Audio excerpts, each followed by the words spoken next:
Welcome to the Duckpin Podcast with your host, Brian Griffiths. And now, here's Brian. If you're like many Americans, you will return to the highways this summer, partaking in the great American vacation pastime, the road trip. Now, a lot of people took road trips last summer. Trust me, I was one of them, because we don't need the federal government to tell us how to safely go from point A to point B, even in the midst of a global pandemic. But for some of you, you may have never road tripped before, or you may be a little out of practice in planning your road trip and trying to figure out exactly how you want to partake in your summer vacation this year. So this week on the Duckpin Podcast, I'm going to share some of my expertise with you. I'm going to give you some important tips, 8 important tips, believe it or not, about how to prepare and have a successful road trip this summer. Number 1 is to plan your route. Now look, a lot of people in this day and age just rely on their GPS to get them from place to place, and don't get me wrong. The GPS or the map app on your phone, whether that's Google Maps or Waze or what have you, is a very important component to all of this in helping you get from point A to point B. But let's take a look at an imaginary trip from Washington, D.C. to Portland, Maine. You have to decide which way you want to go. If you go up Interstate 95 and the New Jersey Turnpike into New England, sure, it will get you there quicker, but you're going to pay in excess of $50 in tolls for the privilege of getting there quicker. Now, if you take a look at this, you go up Interstate 83 north of Baltimore, up Interstate 81, take Interstate 84 out of Scranton and take that into New England, you wind up the same place. You actually meet up with your route that uses the Interstate 95 route, and you don't pay any tolls for that. But it also is an hour and a half longer, and there's much fewer amenities along the way in case you need to stop. That's particularly important if you are traveling with children, particularly small children, and may need to use the bathroom or to get lunch or to buy fuel. You need to know which direction that you want to go, because once you commit to a direction, your GPS is not going to bail you out and take you the other way. Your GPS will follow your lead if you take the northern route or the southern route, the coastal route. But you have to have made that decision already in your head which way that you want to go. And you need to understand which direction that is so you can plan that route. Know where you want to stop. Know where some of your traffic issues are going to be. Know where you may have to pay a toll. And understand what your options are for getting gas. You don't want to be stranded somewhere in the Poconos without a tank of fuel and having no way to reach for help. These things are important. You want to have a sense of what your route is going to be. The GPS can bail you out of traffic. It can bail you out if there's an accident, but it can't put you on the right path to start with. Number 2, make sure you've got your Easy Pass loaded. There's nothing worse than having your Easy Pass be out of money as you're going up, say, Interstate 95, the New Jersey Turnpike, and finding out after the fact that you were low on funds and that you wind up getting charged extra because you didn't have a valid Easy Pass and going through the tolls. That makes your tolls higher. That makes your fees associated with your tolls higher. If you don't have an Easy Pass, or if you're Sun Pass in Florida, or whatever your toll collection method is in your state, or in the states where you're going, you should get one. Most states have eliminated in-person toll collection. So the quickest way to do that is to use cameras. Now, they're either going to hit your Easy Pass, which again is going to save you money, or they're going to hit your tag and send you a bill. And it's a lot cheaper and a lot easier to just charge on your credit card or charge your Easy Pass after you have used your credit card to add money on your Easy Pass. Okay? It's very important to do that. You want to be prepared and have that Easy Pass loaded and ready to go. Tip number 3, snacks. This is important, okay? You do not want to be driving hungry. You don't want to have your life turn into a Snickers commercial. So it's always very important to either have snacks with you or to know where to get snacks along the way. Now, 2 snacks that I enjoy eating during a road trip. The first is trail mix because it's salty, it's sweet, it fills you up, okay? It is a very easy thing to eat. You can eat a handful at a time, and it continues to fill you up. The other one I enjoy is combos, okay? Again, very easy to eat. You get that little bit of cheese, that little bit of protein going on in there, and it's a salty snack, so it actually kind of helps absorb some of the fluid that's in your system so you don't have to stop as frequently. Now, that's if you pack your own snacks, and you should pack your own snacks, and you should also pack a case of Coke Zero or a case of your favorite soft drink in there as well. The caffeine, it's a nice change of pace from water. If you don't have water with you, you definitely need to have water to keep yourself somewhat hydrated. We always take a case of water with us, and I have a water bottle that I have to keep filled up in the driver's seat with me. But always have your favorite carbonated beverage on hand as well, or coffee if that's your thing, which it is not my thing. If you're stopping, depending on which way you go, I mean, I've driven out to Oregon, I have driven to Utah, I have driven to Alabama, Florida, and Maine countless times. If you're going to stop along the way, you're probably going to wind up stopping at a truck stop or a large gas station. I always recommend Tornadoes, those twisty things they're full of meat and cheese and stuff like that. They are delicious. They are available at Flying J, Pilot, your favorite truck stop, Come and Go, wherever you want to go. You can usually find some of those. Don't get me wrong, you can find some other good stuff.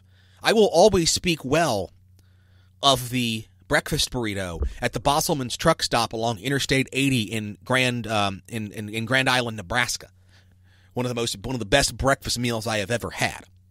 It's also important to find your sheets. For those of you who are not in the Pennsylvania, Maryland, Ohio, West Virginia area, and you don't have access to sheets, I'm sorry. I can tell you exactly where the last available sheets is on our way south to Florida in the winter. I know where the last one is when we go north to New York State. I know where our sheets are, and of course, Sheets is the best place to get every food stuff that you need, a lunch, and you, of course, can always get gas at both those and truck stops as well. So, cannot emphasize enough the Tornadoes and the Sheets. Tip number 4, pack the car the night before. Cannot emphasize this enough. You don't want to be having to get up in the morning and pack everything in the car.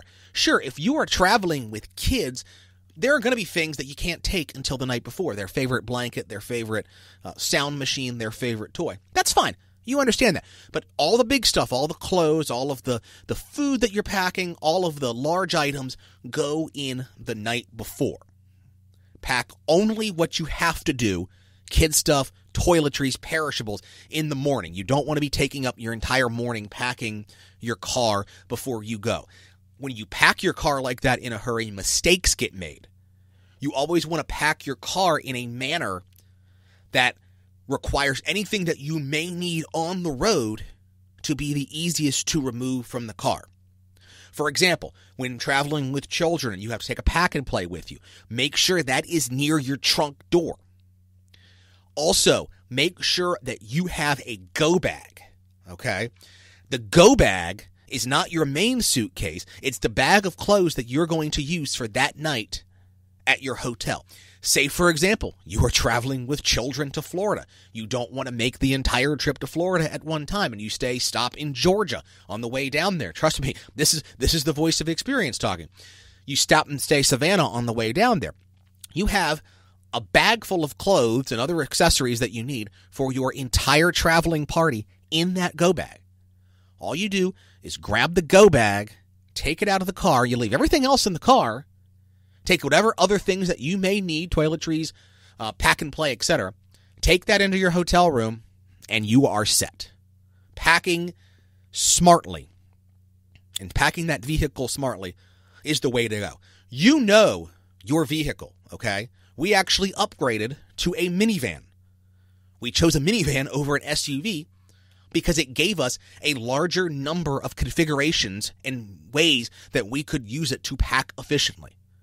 When we used to take a Mazda 3, we knew exactly what had to go in what order in order to make the car be packed efficiently.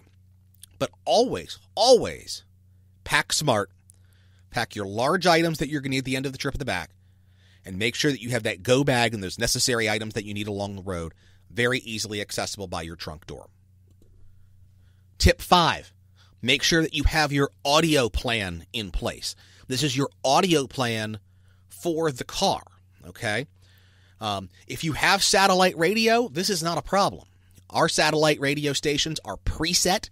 We know exactly where we are. We know where we got our 70s, our 80s, our 90s, our yacht rock, the Disney station.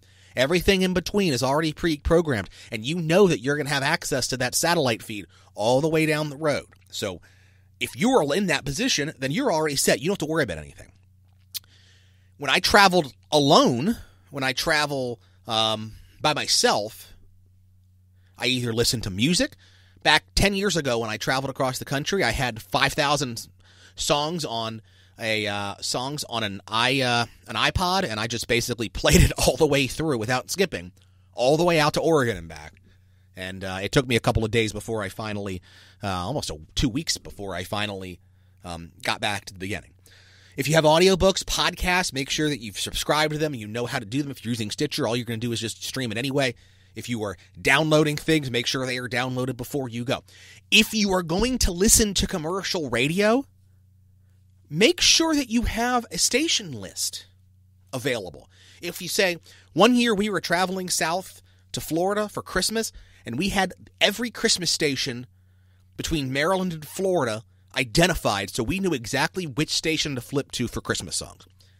This is important. You don't want to be having to drive through the middle of nowhere in an unfamiliar town and not have access to music and having to skip the station and just keep looping around and over again. And the only thing that you can find out is the station that just plays Freebird and Sweet Home Alabama on a loop. Trust me, we ran into that station near Talladega, Alabama one year. So make sure that you got your audio plan in place. Tip 6, leave early. As early in the morning as you can possibly leave. We like to leave no later than 4 a.m. when we are traveling, even with the kids. We wake up the kids in their pajamas, we put them in the car, and then they sleep until sunrise. You beat the traffic, particularly out of the Maryland area where we are. When we went to Maine over the summer, we actually got moving so quickly, we were through New York City before 7 a.m. We did not run into a single piece of traffic in all of New York City driving through the heart of Manhattan. Leave early. You're still awake. It gives you a better likelihood that you can get to your destination safely because you have more opportunities to take a break if you need it. And if you get there early enough, if you get to your hotel or rental unit by 2, 3 o'clock in the afternoon, you've got plenty of time to get situated. Go to the grocery store, set up your operation, get food, get dinner, whatever you're going to do. Leaving early helps you on the front end because it gets you around the traffic issues, and it helps you on the back end because it makes sure that you are prepared when you get to your destination. Tip 7 is a tip I really only recommend if you have children, and that's to dehydrate. This is particularly true when you are dealing with young children. When you wake up a child, you know how their sleep pattern is. You know how hard it is to have a child sleep for a long period of time, even in a car. You want to make sure that you can go from the time that you start your trip and that child is asleep. You want to go as far as you can possibly go before stopping so that you don't wake the child up. Because when you wake a child up, you wake a 3-month-old, a 4-month-old up, you're done in the water for about 45 minutes. You're not going anywhere. Child has to eat, get a diaper, all that 9 yards. If you dehydrate and you don't drink anything the first hour or two of the trip, that's less likelihood that you have to stop and pee. And I'm not trying to be crass when I say that, but the longer you wait to have something to drink, the longer it's going to be before you have to go to the bathroom. Last year, we made it 5 hours and 16 minutes before we had to stop. We left at 3:59 in the morning, and we didn't stop the car until we got to Massachusetts at 9:15. And we took a nice long break there. But we made it that entire way without stopping, crossing, 4 states between here and there. And we did it in order to get as far as we could before we had to stop. If you were traveling alone, that's not a big deal. If you just have to pull off to the side of the road and use a rest stop, you're in and out in 5 minutes. That's not a big deal. But when you're traveling with children, you know how much of a hassle it can be to have to stop. The more you dehydrate, the less likely you are to have to stop, the more time you save in the long run. And the last big tip that I can recommend is to go as far as you can on day one. If you are traveling with kids, that may not be as far as if you're traveling with 2 adults or traveling by yourself. With kids, the longest route that we have done is about 11 hours in one day with 2 kids. With 1 kid, we made it about 14 hours with stops, going all the way out to Champaign, Illinois. By myself, the longest I was ever able to do was to Madison, Wisconsin. And I also made it down to Sarasota, Florida in one day as well. Again, leaving stupid early in the morning, getting there, driving reasonably fast, stopping as few times as possible, and then getting there in order to begin my day anew the next morning. When I got to Wisconsin, I actually didn't leave immediately. I got up, ate breakfast, I toured Madison, went to the state capitol, had lunch, saw a few other things, and then drove to South Dakota.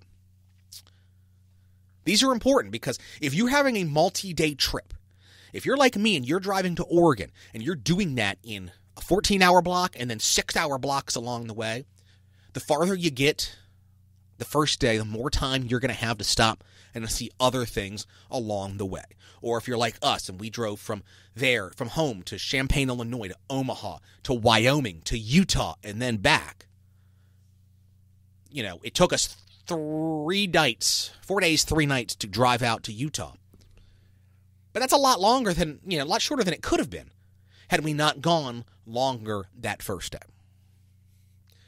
So these are the Duckpin's tips, my tips, the tips that we employ in our family to travel and road trip responsibly.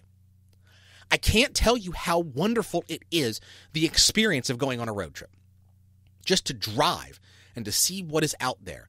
Even if it's just to a particular spot to vacation. You have your own vehicle. There's a lot of things that you can see along the way. You don't have to have the hassle of air travel, and you can take all of your stuff with you. The open road, going on a cross-country trip, is the best way to see America and to learn what America is all about.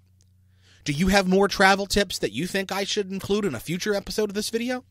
Email us at theduckpin@gmail.com, and we'll include them in a future episode, a future update, if you will, to this episode. Thanks for watching this episode, these Duckpin travel tips, this special episode of the Duckpin podcast.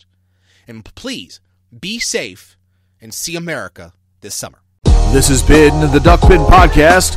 Don't forget to subscribe and download